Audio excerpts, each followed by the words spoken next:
NXT Battleground, c'est maintenant dans plus d'une semaine et la carte elle donne très envie. Et bonjour à toutes et à tous, on se retrouve aujourd'hui pour mon récap de NXT du 13 mai 2025. Le show va s'ouvrir avec Miles Borne et No Carter Catch Crew. Il évoque sa victoire dans la Battle Royale et sa chance au championnat de NXT. Il explique qu'il est partiellement sourd, ce qui affecte sa manière de parler, ce qui ne l'a pas empêché d'entendre la folie du public lors de sa victoire la semaine dernière. Il ne veut cependant pas être connu pour sa surdité, mais grâce à ce dont il est capable sur un ring. Il parle ensuite du match de championnat qui l'attend et de son adversaire Obafemi qui le place en underdog dans ce combat, mais il veut prouver qu'il est capable de le faire. Ethan Page va l'interrompre, il n'aime pas du tout la manière de faire de Miles Borne qui fait tout pour plaire au public. Il dit que Borne a gagné la Battle Royale sur un coup de chance et se moque de sa surdité en passant. Il sait que Borne ne peut pas gagner contre Femi et lui propose de remettre en jeu sa place de challenger. Charlie Dempsey va convaincre Borne de le faire, ce dernier accepte et la General Manager de NXT débarque pour officialiser le match qui aura lieu plus tard dans la soirée. En attendant, c'est Dempsey qui va affronter dans la foulée un certain Obafemi. C'était une excellente promo de la part de Miles Borne et oui, il est important de le rappeler,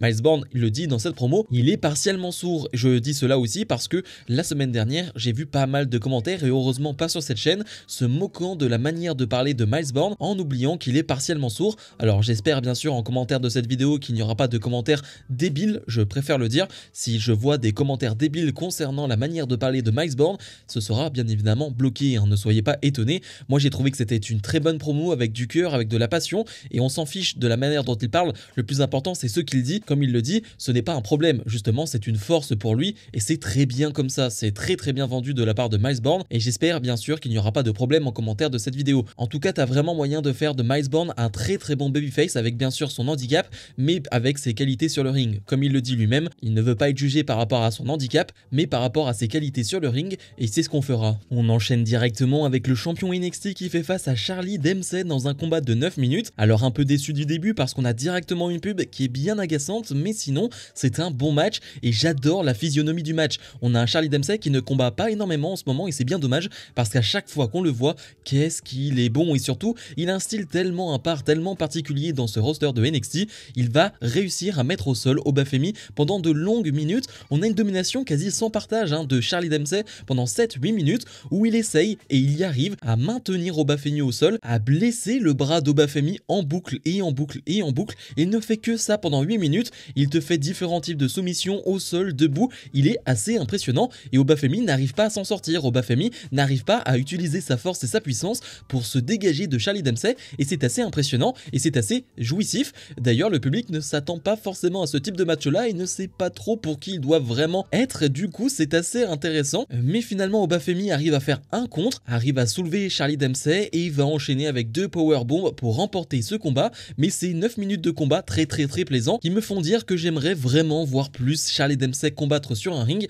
parce que quand je le vois faire ce type de performance là y être aussi impressionnant techniquement, oui j'aimerais le voir plus du côté de NXT. On enchaîne avec Tony D'Angelo qui fait face à Wes Lee dans un combat d'un peu moins de 10 minutes et c'était un bon match. Je parlais tout à l'heure d'un Charlie Dempsey que j'aimais voir combattre du côté de NXT, c'est un peu la même chose pour Tony D'Angelo qui est un vrai big man qui balance ses adversaires un peu à droite et à gauche sur le ring et j'aime beaucoup son style de catch et je ne sais toujours pas ce qu'il fait du côté de NXT mais ça c'est encore un autre débat. Mais oui j'aime ce match là, j'aime dès le début du match un décompte de Tony D qui arrive à contrer en plein vol Wes Lee, il va le porter comme si de rien n'était et ça nous donne ensuite un très bon match même si on a une domination de Wes Lee qui va vite être coupée par le retour, le comeback de Tony D'Angelo qui va nous enchaîner des German suplex, des belly to belly overhead suplex, j'aime énormément cela. On va avoir des interventions à l'extérieur du ring du clan de Wes Lee avec Tyson Dupont et Tyrick Igwe qui vont permettre à Wes Lee de garder l'avantage pendant ce match et puis finalement alors que Tony D avait réussi à reprendre l'avantage, on va avoir un Stax qui va apparaître sur l'écran géant et si je ne dis pas n'importe quoi il est devant la maison d'Adriana Rizzo et on ne sait pas trop justement où est Adriana Rizzo. Cela va distraire Tony D'Angelo qui va prendre le finish de Wes Lee. Wes Lee va donc remporter ce combat. Alors je m'en fiche un peu du résultat du match et on s'en fiche un peu en soi, le plus important c'est la continuité de l'histoire entre Stax et D'Angelo. On ne sait pas trop ce qu'il se passe avec Adriana Rizzo et ça devient intéressant. Chaque semaine on a des avancées, on a des membres de la D'Angelo Family qui se font attaquer, qui se font kidnapper. Moi ça m'intrigue énormément cette histoire. La championne de NXT Stephanie Vaquer est sur le ring et elle dit que Jordynne Grace est devenue son aspirante pour Battleground. Elle a du respect envers Grace, elle était au sommet de la TNA et maintenant Grace va atteindre le sommet de NXT. Jessie Jane et Fallon Henley vont l'interrompre. Henley dit que ça doit être bien d'être Vaquer, tout le monde l'aime, Vaquer est au sommet depuis son arrivée. Oui, Vaquer est unique et c'est ce qui va rendre sa chute encore meilleure. Jane dit que le règne de Vacker ne va pas durer longtemps. NXT est l'univers de Fatal Influence et Vacker ne mérite pas sa place. Jordynne Grace va finalement venir sur le ring, elle vient seulement ici pour protéger son adversaire. Vacker dit que Grace a échoué la première fois et elle va échouer encore. Grace dit qu'en un an elle a beaucoup appris et elle va battre Vacker. Ce n'est pas Fatal Influence qui va l'arrêter. Elle n'a aucun problème de battre Fatal Influence ce soir et elle va s'assurer que Vacker arrive à Battleground en un morceau. Les 4 catcheuses s'affronteront donc plus tard dans la soirée dans un match 2 contre 2. Alors honnêtement je n'ai rien à dire sur cette promo, c'était pas fou du tout. D'ailleurs le public ne sait pas trop comment réagir parce qu'il n'y a vraiment pas grand chose à en dire. C'était pas dingue. La promo de Fallon Henley et de Jessie Jane, on comprend pas trop où ça veut aller. Elles s'interrompent sans cesse. T'as l'impression qu'il y a de vraies tensions entre les deux, mais finalement elles arrivent à se rattacher à chaque fois, donc c'est très bizarre. C'est clairement pas une promo qu'on va se rappeler du côté de NXT. Ça c'est clair et net. Miles Bourne fait donc face à Ethan Page, un combat qui va durer une dizaine de minutes et c'était un bon match. Le gagnant de ce match affrontera donc Obafemi du côté de NXT Battleground la semaine prochaine parce que Miles Bourne a mis en jeu sa place de challenger.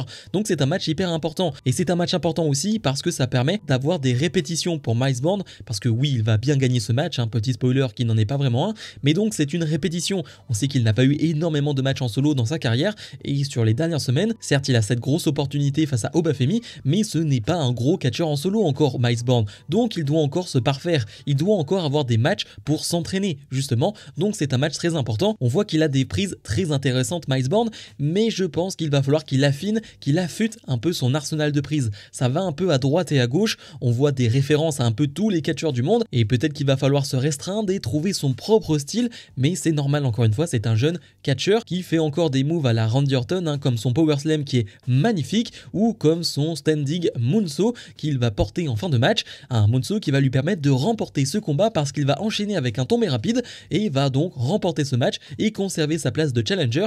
C'est intéressant de voir qu'il gagne avec un Moonsault avec un tombé rapide mais pas avec un vrai finish. D'ailleurs je ne sais même pas c'est quoi son vrai finish, en tout cas c'est une grosse victoire pour lui et surtout un match qui va lui donner plein de confiance avant son match face à Obafemi. Tia Hale fait face à Tatum Paxley dans un beau sprint de 5 minutes.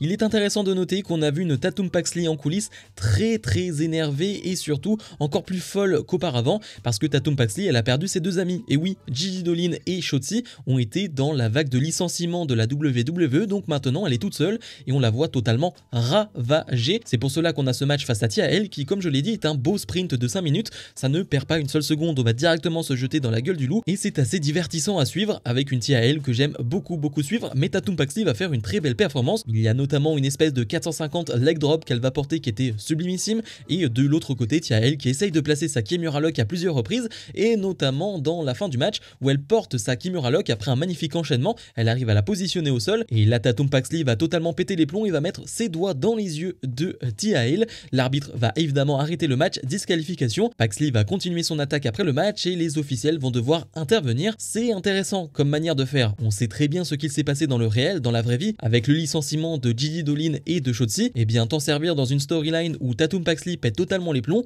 ce n'est pas forcément une mauvaise idée. Au contraire, ça peut vraiment fonctionner. Trick Williams et Joe Hendry sont avec Ava, la general manager de NXT, pour leur signature de contrat pour Battleground. Williams dit qu'Hendry lui a pris son opportunité, alors il va lui prendre ce qui lui importe le plus, le titre TNA. Dimanche prochain, ils iront à Battleground et c'est sa maison. Henry dit qu'il aime prendre des risques, mais Williams aime toujours se plaindre. Henry dit que la TNA n'a jamais été aussi importante car chaque jour il se réveille avec un seul objectif, être le meilleur champion. Il défend le titre TNA contre des catcheurs de NXT ou des catcheurs de la TNA. Pour la première fois, le titre TNA sera en jeu dans un pays, le WWE, et ça c'est énorme. Williams dit que c'est énorme car c'est lui dans le match. Henry est une star des réseaux sociaux, mais il est plus grand que Henry et la TNA. Dimanche prochain, il va prendre la gloire de Henry, son titre et sa division. Williams va alors signer le contrat. Henry dit que personne n'a plus de confiance que Williams. Oui, Williams a fait le main event de Stand and Deliver 2 fois de suite, mais c'est le match le plus important de sa carrière. Williams est à la croisée des chemins, Williams va perdre contre le champion TNA et maintenant Williams n'aura plus de chemin vers l'or. Selon Henry, c'est Williams qui va découvrir c'est quoi de perdre sa gloire.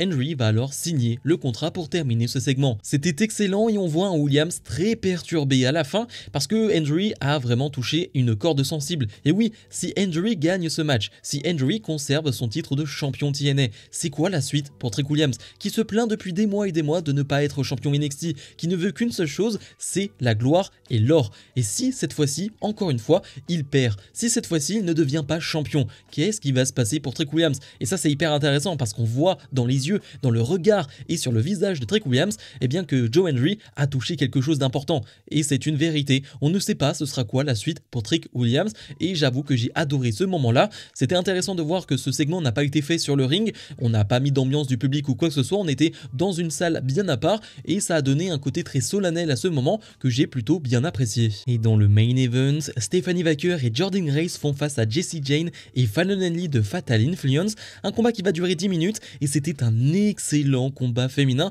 Encore une fois, on est gâté du côté de la division féminine, du côté de NXT, de Raw, je dirais un peu moins du côté de SmackDown, mais dans l'ensemble sur les derniers mois, on a eu vraiment de la grande qualité et là c'était encore une fois un excellent combat. Alors bien sûr, ce serait facile de mettre en avant encore une fois la performance individuelle d'une Stephanie Vaquer ou d'une Jordynne Grace, tellement elles sont excellentes dans tout ce qu'elles font et Stephanie Vaquer devient petit à petit l'une de mes catcheuses préférées, ça c'est clair et net. Mais j'ai bien envie de mettre en avant la performance en tant qu'équipe de Jessie Jane et de Fallon Henley parce que justement c'est en équipe qu'elles vont faire la différence. On le voit bien et c'est très bien présenté je trouve dans le match. La différence elle se fait parce que les deux ont une alchimie. La différence elle se fait parce que les deux forment une vraie équipe. C'est-à-dire que pour prendre l'avantage elles ne vont pas forcément tricher, simplement elles ont une alchimie telle sur le ring qu'elles vont prendre l'avantage, qu'elles sont plus rapides, qu'elles se comprennent sur le ring et donc c'est plus facile pour elles pour prendre l'avantage sur Stephanie Vaquer et sur Jordynne Grace qui ne sont que deux superbes individualités mais qui ne sont pas une équipe et ça fonctionne très bien. La domination de Fallon Henley et de Jessie Jane elle est tout sauf ennuyante, elle est assez géniale, on a de magnifiques combos, de superbes prises, non c'est du très haut niveau et c'est un régal. On peut noter aussi que pendant le match on a une Jordynne Grace qui va tout faire pour que ce ne soit pas Stephanie Vaquer qui prenne les coups et oui comme elle l'a dit auparavant, elle veut que Stephanie Vaquer soit à 100% pour son match et surtout qu'elle soit présente pour ce match, donc qu'elle ne soit pas blessée. Et à un certain moment Stephanie Vaquer doit prendre une espèce de double kick de la part des heels et bien c'est Jordynne Grace qui va prendre ses coups à sa place parce que elle protège Stephanie Vaquer, donc ça donne une espèce d'autre dynamique à ce match qui est excellente et finalement Jordynne Grace, alors que Stephanie Vaquer est écartée du ring, elle va faire la différence toute seule sur le ring et remporter ce match. Jordynne Grace va donner le titre de championne à Stephanie Vaquer et les deux s'affronteront du côté de NXT Battleground qui n'est pas cette semaine mais bien la semaine prochaine et j'ai déjà hâte. On a vraiment de très gros combats d'annoncer dont ce Stephanie Vaquer face à Jordynne Grace que j'attends énormément. Le show va se terminer avec quelque chose que je trouve un peu bizarre, un Ricky Saints, le champion nord-américain qui va se faire attaquer en coulisses par Ethan Page et oui, on pourrait repartir dans cette histoire mais ça on aura le temps d'en reparler. Bilan de ce NXT, et bien de mon côté on sera sur un 8,5 sur 10. J'ai adoré ce show, franchement on a eu de superbes matchs lors de ce show, que ce soit féminin ou masculin, on a été vraiment gâtés. Je dirais qu'il y a un seul moment qui m'a dérangé, c'est la promo avec toutes les femmes sur le ring qui n'était pas dingue du tout et pas forcément nécessaire, c'est le moins bon moment du show, mais dans l'ensemble on a eu de superbes moments et je retiens aussi la promo entre Trick Williams et Joe Hendry que j'ai beaucoup apprécié. J'en ai pas parlé mais on a vu Tony D'Angelo donc arriver à la maison de Rizzo et se faire donc attaquer par Stax et le match a été annoncé entre les deux pour NXT Battleground et ça s'annonce très bon. Pour la semaine prochaine on a plusieurs matchs d'annoncer dont notamment un nouveau Kalani Jordan face à Zarya, Jevon Evans, Sean Legacy et Ashante Adonis. Le gagnant du match affrontera Ricky Saints du côté de NXT Battleground et OTM qui affronteront les nouveaux membres de la Chase University, donc un beau programme et n'oublions pas on va avoir une espèce de concert entre Trick Williams et Joe Hendry. Je ne sais pas du tout à quoi m'attendre mais je suis un peu hype. Bref, comme d'habitude n'oubliez pas de mettre un maximum de pouces vers le haut, de vous abonner et nous on se retrouve dans la semaine pour d'autres vidéos. Salut